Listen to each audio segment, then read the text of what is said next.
ಕಳಕಳಿ ಇತ್ತು ಅಂತಂದ್ರ ನೀವು ಕೂಡ ಒಬ್ಬ ರೈತರ ಮಕ್ಕಳಾದಿರಿ. ಮುಖ್ಯಮಂತ್ರಿ ಇರ್ಬೋದು, ಇನ್ನುಳಿದ್ರು ಇರ್ಬೋದು, ನೀವು ಕೂಡ ಒಬ್ಬ ರೈತರ ಮಕ್ಕಳಾದಿರಿ. ರೈತರ ಸಂಕಷ್ಟ ಏನೈತೆ ಅನ್ನೋದನ್ನ ನೀವು ಅರ್ಥ ಮಾಡ್ಕೊಳ್ಬೇಕು. ಯಾಕಂದ್ರೆ ಬಹಳ ಕಷ್ಟದ. ಇವತ್ತು ಬೆಳೀತಾ ಇರುವಂತ ಬೆಳಿ ಬೀಜ ತಂದ್ ಹಾಕ್ಯಾರ, ಗೊಬ್ಬರ ತಂದ್ ಹಾಕ್ಯಾರ, ಬೆಳಿ ಬಂದೈತಿ, ಎಲ್ಲಿ ಅಂದ್ರೆ ನಡಮಟ ಬಂದೈತಿ. ಆದ್ರೆ ಅದಕ್ಕೆ ಮಳಿ ಇಲ್ಲ, ನೀರಿಲ್ಲ. ಆದ್ರೆ ಇವತ್ತ ಕಡದ ದನಗಳಿಗೆ ಹಾಕೋ ಪರಿಸ್ಥಿತಿ ಬಂದದ. ಅದಕ್ಕೆ ಏನಾದ್ರೂ ನೀವು ಬರ ಪರಿಹಾರ ಕೊಡ್ಲಿಲ್ಲ ಅಂತಂದ್ರ 1 ಎಕರೆಗೆ 50,000 ರೂಪಾಯಿ ಕೊಡ್ಬೇಕು.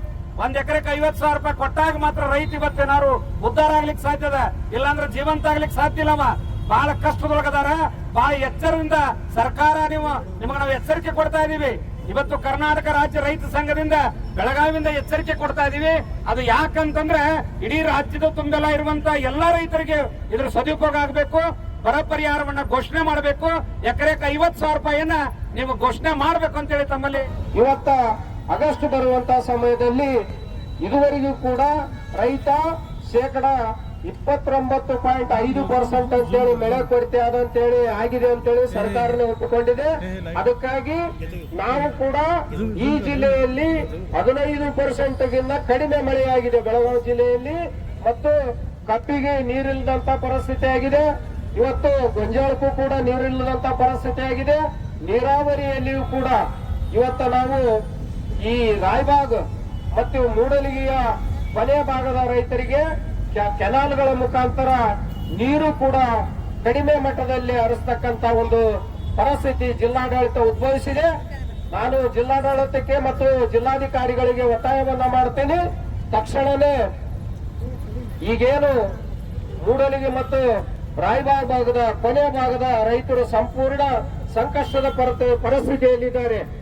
ತಕ್ಷಣವೇ ಜಿಲ್ಲಾಧಿಕಾರಿಗಳು ಕೆನಾಲ್ಗಳನ್ನ ವೀಕ್ಷಣೆ ಮಾಡಬೇಕು. ಅವರೇ ಖುದ್ದಾಗಿ ಹೋಗಿ ಎಷ್ಟು % ಗೇಜ್ ನಡೀತಾ ಇದೆ, ಎಷ್ಟು ಹೈಟ್ ಮಾಡಿದ್ರೆ ರಾಯಬಾಗದ ಮತ್ತು ಮೂಡ್ಲಿಗೆ ಕೊನೆ ಭಾಗದ ಹಳ್ಳಿಯ ರೈತರಿಗೆ ನೀರು ಸಫಿಶಿಯಂಟ್ ಆಗಿ ಮುಟ್ತದಂತಕ್ಕಂಥದ್ದನ್ನ ವಿವರವಾಗಿ ಖುದ್ದಾಗಿ ವೀಕ್ಷಣೆ ಮಾಡಬೇಕು.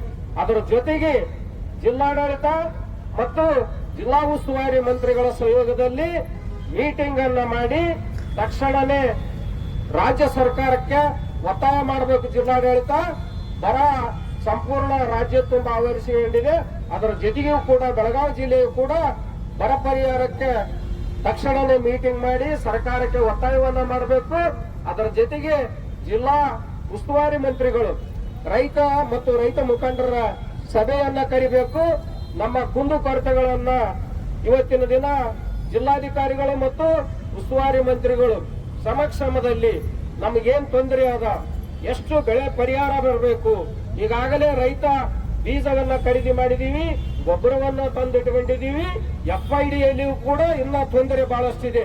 ಕೆಲವಷ್ಟು ರೈತರಿಗೆ ಇದುವರೆಗೂ ಕೂಡ FID ಆಗ್ತಾ ಇಲ್ಲ. ಒಂದು FIDಗೆ ಒಂದೇ ಚೀಲ ಅಂತೇಳಿ ಏನು ನಿಗದಿ ಮಾಡಿದ ಸರ್ಕಾರ ಅದನ್ನ ತಕ್ಷಣವೇ ಹಿಂದಕ್ಕೆ ತಗೋಬೇಕು.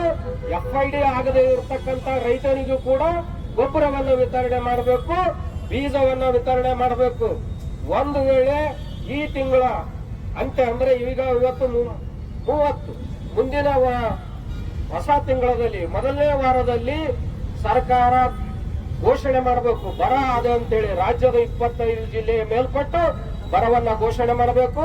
ಒಂದು ವೇಳೆ ಇವರು ಏನಾದರೂ ಘೋಷಣೆ ಮಾಡಲು ಹೋದ್ರೆ ಮುಂದಿನ ದಿನಗಳಲ್ಲಿ ಏನು ಅಧಿವೇಶನವನ್ನ ಸರ್ಕಾರ 1 ವರ್ಷದಲ್ಲಿ ಮಿನಿಮಮ್ 60 ದಿನ ಅಧಿವೇಶನವನ್ನ ನಡೆಸತಕ್ಕಂಥದ್ದು ಕಾಯ್ದೆ ಇದೆ, ಕಾನೂನಿದೆ. ಇವತ್ತಿನವರೆಗೂ ಕೂಡ ಸರ್ಕಾರ ಬಂದು 28 ದಿನ 29 ದಿನ ಮಾತ್ರ ಅಧಿವೇಶನವನ್ನ ನಡೆಸ್ತಾ ಇದೆ. ಇದು ರೈತರ ಬಗ್ಗೆ ಚರ್ಚೆಗಳಾಗ್ತಾ ಇಲ್ಲ. ಅದಕ್ಕೆ ನಾನು ಜಿಲ್ಲೆಯ ಎಲ್ಲಾ ಪತ್ರಕರ್ತ ಪ್ರತಿನಿಧಿಗಳ ಮುಖಾಂತರ ರಾಜ್ಯ ಸರ್ಕಾರಕ್ಕೆ ಒತ್ತಾಯ ಮಾಡ್ತೀನಿ. ತಕ್ಷಣವೇ ಅಧಿವೇಶನವನ್ನ ಕರಿಬೇಕು, ಬರ ಅಂತೇಳಿ ಘೋಷಣೆ ಮಾಡಬೇಕು. ಅದರ ಜೊತೆಗೆ 1 ಎಕರೆಗೆ 50,000 ರೂಪಾಯಿಯನ್ನ ಬರ ಪರಿಹಾರದ ಅನುದಾನವನ್ನ ಹಣವನ್ನ ತಕ್ಷಣವೇ ರೈತರ ಖಾತೆಗಳಿಗೆ ಹಾಕಬೇಕು.